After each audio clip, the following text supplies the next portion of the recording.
Les hauts cadres de la FC M23 ont pris part ce lundi à une séance de formation sur le leadership et la bonne gouvernance tenue à Goma. La rencontre a été présidée par le coordonnateur du mouvement, Corneille Nangaa, en présence de son adjoint Beltrame Bisimwa, des gouverneurs du Nord Kivu et Sud Kivu, ainsi que de plusieurs autres cadres politiques.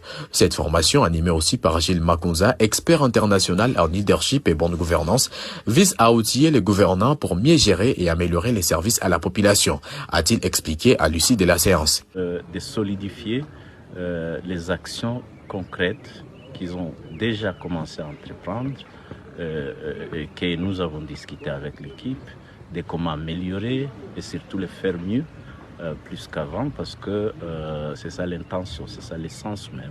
Pour les vice-gouverneurs du Nord Kivu, Bahati Shadrack, cette initiative est essentielle. Notre population a besoin du changement et c'est par des formations comme celle-ci que nous pouvons y parvenir. On a besoin du changement, la population a besoin du changement et pour y arriver, il faut que nous soyons formés, il faut que nous ayons des notions suffisantes sur la pratique administrative. Présent à Goma pour l'occasion, le gouverneur du Sud Kivu, Patrick Boussou-Bangui, parle de la FC M23 comme une révolution constitutionnelle visant à apporter des transformations concrètes sur les terrains. Bien sûr, c'est pourquoi nous sommes une révolution constitutionnelle. Nous devons commencer dès maintenant à montrer, à diriger différemment. Et cela va continuer et la population, le peuple congolais va constater de lui-même la façon dont la chose publique est gérée. Et cela va nous permettre à tous les peuples qui sont encore sous le joug du gouvernement de Kinshasa de constater comment les territoires libérés sont administrés. Et cela va leur permettre, dès qu'on arrive dans les territoires que nous ne dirigeons pas encore, va nous permettre d'y arriver avec un vent nouveau pour le changement intégral de notre pays.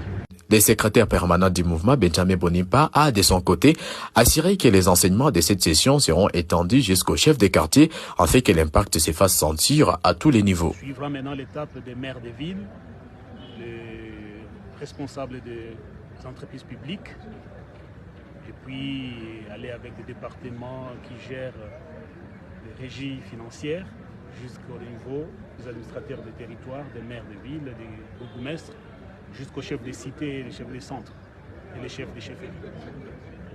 En quittant là-bas, on va aller jusqu'au niveau des quartiers, des chefs des cellules, chefs d'avenue et les chefs des 10 maisons qu'on appelle les Nyumbaku.